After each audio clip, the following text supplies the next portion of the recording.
So what I'm going to do, I'm going to introduce Colton. I'll tell you what I know about the guy. And so I was at Roaring River State Park, and Tim Smith said, you know, we got this guy working for us over here that you need to meet. And said he's interested in the trees. And I think, Shane, you may have told me that too. And I've been working for Missouri State Parks for 23 years, and I'm proud to say that I've never had an accident in a park vehicle until one day I backed up and I had a borrowed vehicle from my superintendent, and I'm going to blame it on the blind spot in the back. And I backed up and I bumped into him. And then I said I bumped into literally the guy you're telling me about. And so Shane down at Roaring River, you know, we were out, literally out on a limb trying to save this tree by taking pollen and you know, driving it in one day from one tree to another, and driving sometimes 200 or 300 miles, hundreds of emails sent. And I remember Steve Churchill looked like a proud daddy that time. Real hot September day with those first successful nuts we'd ever produced. And so Colton came in, and so Colton has been working with us on, he really took an interest in this. And to the point where that it has literally changed his career. And so I'm going to leave it to you. And so he is we voted last night unanimously to make him a board member. And Colton brings a lot of good things to the table, a lot of talents. And I thank you very much, and congratulations on being our new board member. I can't say enough good things about him, and he's got a lot of empty pages waiting to be filled. And by the way, he is looking for a full-time job somewhere with benefits and a good salary. And so, but I'll let you introduce yourself and tell about where you're at and what you're doing and what's going on here. All right, thank you, Steve. So yeah, my perspective on that's a little different from that story. But I did my undergrad in wildlife biology. A friend introduced me to Shane, and then I got a summer job there at Roaring River. I had planned to go down to the University of Arkansas and study cave ecology. And all that changed about December, January of that year, and I got into the entomology department, and my advisor thought this would be a cool project to study pollination. But that's not what I'm talking about right now. We'll get into that. Steve called me and said, hey, you know, none of us can go to New York, so would you go? And so they sent me up to Syracuse, New York to visit with Andy Newhouse and Dr. Powell's lab, where they have made the GMO American chestnut, the transgenic chestnut. And Andy, you basically pioneered this method, right? Yeah, so he'll be here to catch me up if I say something wrong. But give you a little background on blight. So everybody's heard about the blight, you know, but I want to give you a little bit of how it actually works. So it's a fungal disease on the tree. Steve mentioned this earlier. It was brought to New York on roots, or it was on Japanese chestnut stock, I believe. Yes. Brought to the Bronx Zoo in 1904. And Dr. Payet's study showed us that it made it to the Ozarks in 1957. Northwestern Ozarks. Yeah. So it worked its way across the United States West to the range of all the chestnut genus in North America. But the way this fungus works is it produces the oxalic acid, which kills cells in the tree, and then that's in the vascular tissue of the tree. So only in about the outside, the most outside portion of the tree underneath the bark. And it kills, as the canker gets bigger, it kills it all the way around the tree, and then everything up above that canker dies. So that can be on the tip of a branch, everything out from that dies, or it can be the trunk of the tree, and everything above ground dies. The fungus does not live below the surface of the soil. But these trees, one of the greatest things about the American chestnut was that you could cut it for lumber, and then the root collar would stay alive and it'd send up a new shoot. You didn't have to plant trees. They just regenerated from the rootstock. Well, that's how Ozark chinkapin copes with the blight, is it survives for a while and then it sends up these root collar sprouts. So in the picture there, This is the main trunk, or the most recently killed trunk of the tree that was killed by blight. And then it is sending up these root collar sprouts here on any side, and those get to be maybe 3 or 4 or 5 years old, and then they succumb to the blight as well. So there are a couple, maybe 3 methods to test how resistant these trees are to blight, but it varies by tree, by species, and individuals within those species. So the Ozark Chinkapin's main mission is to identify trees that they believe are blight resistant and breed those trees together, and we hope that the combination and breeding of all these trees will produce one that is highly blight resistant. Well, we need to test all these trees that we've got, these 600 trees on the test plots and all these new ones that we keep finding. We need to actually test them to see if they are in fact blight resistant, or maybe those trees, it could just be that they were farther away, they didn't get the blight until later. They could be hypovirulent. So we need to find out why these trees that we're finding are still alive, and if the trees that we have in our plots are in fact resistant. The traditional method for blight testing, I can't tell if I'm in the way here or not. The traditional method takes a while. So you had to have trees that were at least 3 years old. Usually those are sprouts, right? They're like seed saplings. How tall is a 3 or 4 year old? Oh, probably been Okay. a couple inches diameter. Okay, so they would inoculate the trunks of those trees with blight, and a canker would form if they were susceptible, and it can kill the tree, right? So if they have a test plot out there and we inoculated all these trees, well, that we'd have to wait months, at least a whole season, sometimes years, until the tree would succumb to the blight. And it's not easily quantifiable. It's hard to measure those cankers, and it's hard to rule out that it was in fact the blight, not another fungus or something that got in there and killed those trees. But there's a new method that Andy's helped pioneer and his lab, and these use any age tree. They can use a seedling.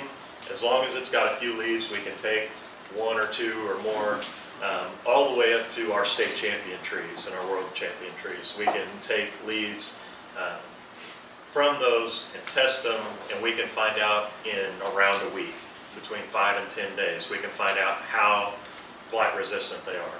And it's going to really help us to focus and narrow down our efforts. So this one is quicker, and it's actually quantitative. We can measure what these look like, what these, the dead places on the leaf. I'll show you pictures. And it's fairly easy to do. There are a couple steps that require some finesse and experience, and I'll tell you about those. So this picture in the bottom right is an older culture of chestnut blight. This is what the fungus would look like if you could actually see it. So these are the fruiting bodies of the chestnut or of the blight on an auger blade. So we're going to need to either purchase some things or find a lab where we have access to these things. And we talked about that a little bit at the meeting last night. And one of the big ticket items is an autoclave. They're fairly expensive, but it's necessary to make sure that the tools are sterile that we're using, and that after we're done using them, we can eliminate the blight from those things so that we're not spreading it unintentionally. Ethanol for sterilization, airtight containers, which I'll show you a picture of in a minute. Then we need both American and Chinese chestnut trees that we have access to, because we need leaves from them as well. So the American chestnut tree is a positive control for, well, Susceptible control. yes, susceptible control. So if we inoculate those leaves with the blight, they should show a large necrotic area on the leaf, a large dead brown spot on the leaf, and that would tell us that those trees are susceptible, whereas Chinese chestnut tree should be fairly resistant. And so if we inoculate that, there should not be much of a visible area where we put the fungus. and then hopefully our Ozark chinkapin will fall in the middle somewhere. And as we keep breeding and move closer, we hope to get more resistant. So a smaller area on these leaves. And then we have to actually grow our own blight. And that's something that we're going to need a little space somewhere. We're going to have to get blight from either you guys or the Connecticut lab. And they're willing to send it, but I think we got to go through some regulatory hoops to get it down here.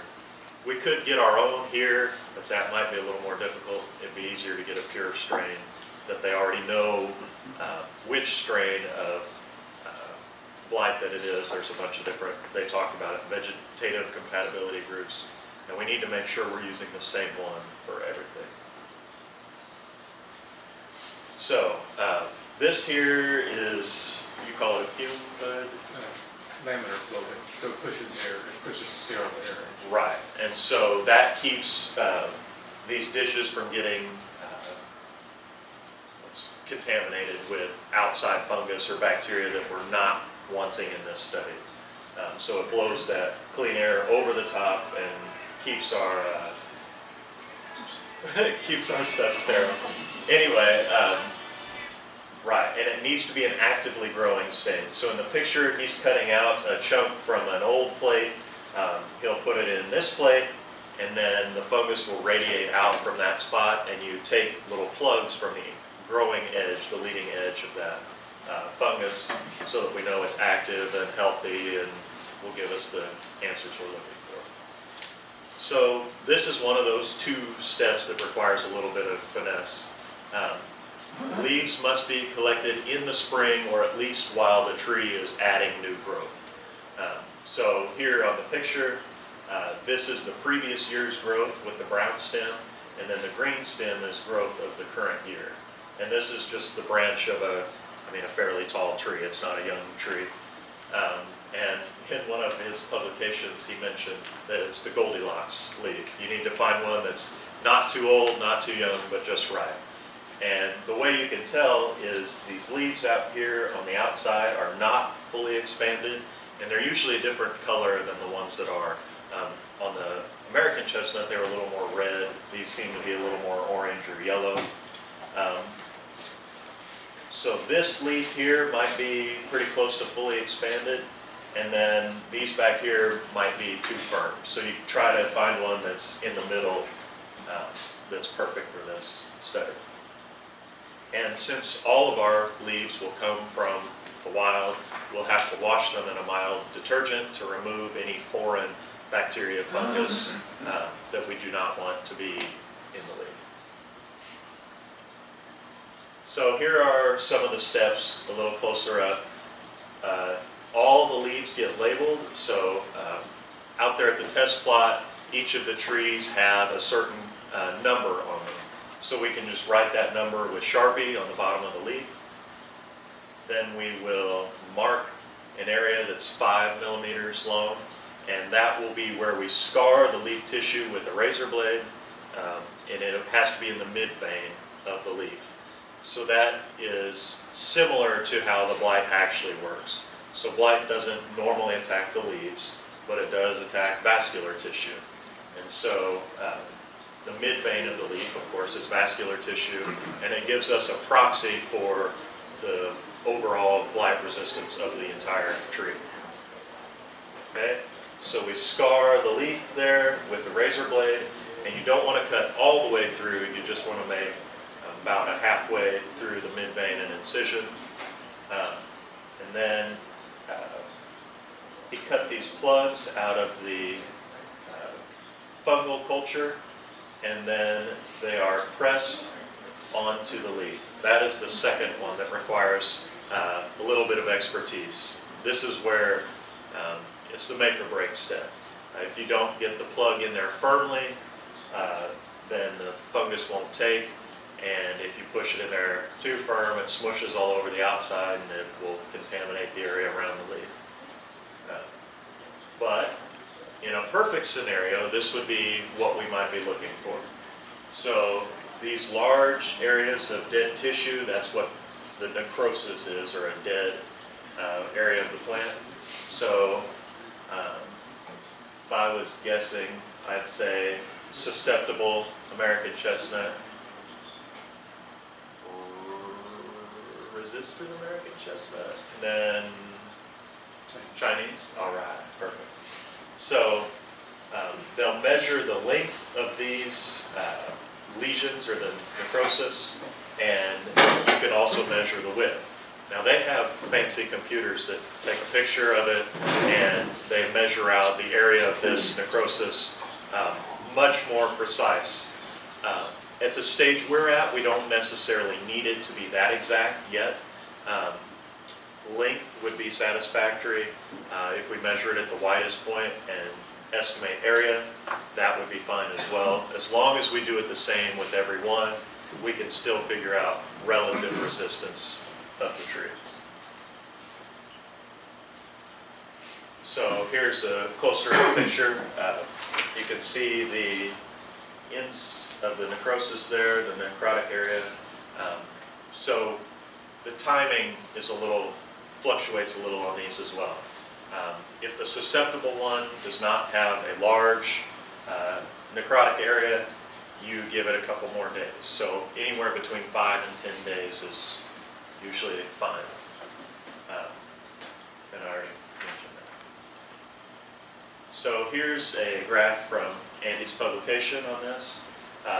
The black is the American chestnut, and the striped is Chinese chestnut, and the bars over here represent the average necrotic length of those dead areas on the leaves. And as you can see, the American chestnut, of course, the lesion's much larger, and the Chinese does show some effects of the blight, but once again, they usually do not get killed off by the blight. So hopefully ours will land somewhere in the middle when we start, and then we'll approach the Chinese as we get further in our research. So then we can compare those statistically, and we'll get breakouts like this, and hopefully some publications for the foundation. That'd be great. So as Steve mentioned earlier, this research will speed us up years, and I'm sure it has with you guys as well. Like I said, the traditional method, you have to get 3-year-old trees, and then after you inoculate those trees, the ones that were susceptible die. So you no longer get seeds, and they're no longer usable for any other research you might be doing. Whereas with ours, we get to keep all of ours alive now that we've learned this new method. We can still get seeds from those. Those seeds can either be passed out to members or consumed, which is what Shane and I like to do with them. And they're really good if you haven't tried them. And that will allow us to target those trees at the field plots that are highly resistant. And then we can send those trees off for genetic testing to make sure they are 100% Ozark Chinkapin. And those trees that are out there in the woods that seem to be blight resistant, well, with this study we'll know that they don't just look that way, they are. And then we can target those as well for crosses, pollination, and then seeds, once again, hopefully to hand out to members in the future. So I'd like to thank Andy and Dr. Powell's lab for training me, and the Ozark Chinkapin Foundation for sending me to New York. That was a great trip. And the board members once again, and Andy's going to talk about this in a little bit, but those are what cultured transgenic American chestnuts look like in culture. So that was pretty cool to see all the methods that go into making a transgenic tree. So I'm excited to hear your talk about that. So thank you guys very much, and I'll take any questions you might have. How long was your training period? 8 hours. Well, I was there, yeah, a lot of the day, but a lot of it was touring the lab and such. I've got videos of the training, and Steve has those as well. So when we actually get ready to do this, I'd like to train several people, just in case, I get a job in Wyoming or Alaska or something, that there will be other people who can do this. And it's not too difficult, but there are some things like you have to feel a leaf to know which one you need. You can't just look at it. And then pressing those plugs on there, you know, it takes a little bit of practice. There will be a bit of a learning curve to it, but hopefully, I mean, I think Andy would take a phone call if we were having a little trouble, so not too bad. And to get set up to do this, your main expense is going to be the Autoclave, and you gave us another method for like the fume hood, right, or the, Fluid, yeah. we need to figure out a way to, There are possible ways to kind of get around using a flow hood if you're careful and kind of reduce airflow, minimize spores getting onto the cultures. right. So we'll need some area either here or a university or a research facility with NPC. Somewhere we'll need some lab space where we can do this stuff. It doesn't take too much room, but we need to make sure we're sterile and not contaminating things. And could you clarify, I know we talked about this a little bit last night, can you clarify how old these leaves can be and still be Yeah, so accurate? Shane had a question that I couldn't answer. What if he or Tori collect leaves in southwest Arkansas or something, and we're doing the study here? How long can those leaves be off the tree and mailed? How do we do that?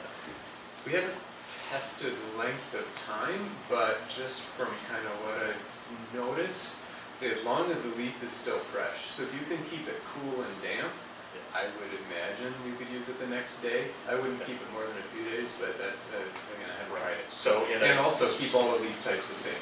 So if you collect, test valuable Chinkapin leaves in Arkansas and transport them here, pick the American and Chinese control leaves the day before too and keep them in the same conditions so you don't pick the control leaves fresh and differently than the test leaves. Tori, would you be willing to make a field trip if we paid you per hour to drive some fresh leaves up in southern Arkansas?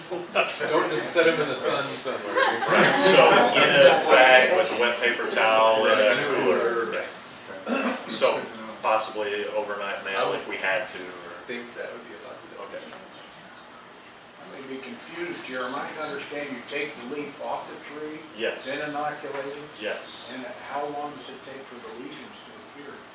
Between 5 and 10 days, yeah, before they're measurable. And as long as you, You keep the leaf in suspended animation for that time. yeah, so this is that airtight container that it's in. So I see. there are wet paper towels in there, it's all sterile.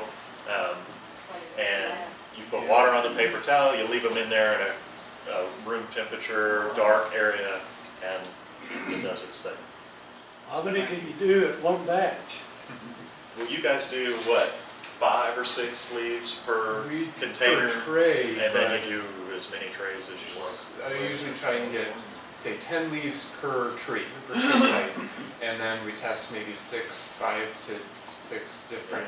I had that on types. there, So but I didn't mention it. 50 to 100 leaves in an afternoon is no problem. Yeah, replicates are very important. How much- We need to make sure we take more than one leaf off of one tree, so, So this has been done to lots of, obviously to American chestnuts. yes. And how much variability is there among American chestnut leaves? That can be significant. So, yeah, tree to tree, some Chinese chestnuts get bigger spots, some American chestnuts get small spots. So that's why this replication, you want probably 10 leaves per tree. So, if one leaf, the inoculation doesn't work very well, or it's a little older, doesn't respond quite the same way. You want an average for this, American chestnut group, or Chinkapin number 44 group, or, whatever it is. But there is definitely going to be some variability from tree to tree. Anybody else? And Colton, how long, you're saying 5 to 10 days, so, and you said you have to have leaves that are new growth. Right. So the optimum month to do this would be, Spring when the leaves are, you don't Well, want there's brand still new. a green shoot on the Right, tree.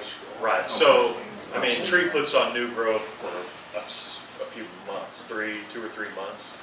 Yeah, so earlier is better, but not too early, we gotta find. like maybe the month of May we're talking? That's what I'm saying, Probably. in this May. Okay. Yeah. Well, I've done, in chestnuts, I did some in September from field leaves, but those are on re-sprouts where it was it was a stump Okay. sprout that was still actively growing. I was gonna ask you in the about that, fall. because we have that too. So as long as there's a green shoot and you can collect a recently grown leaf.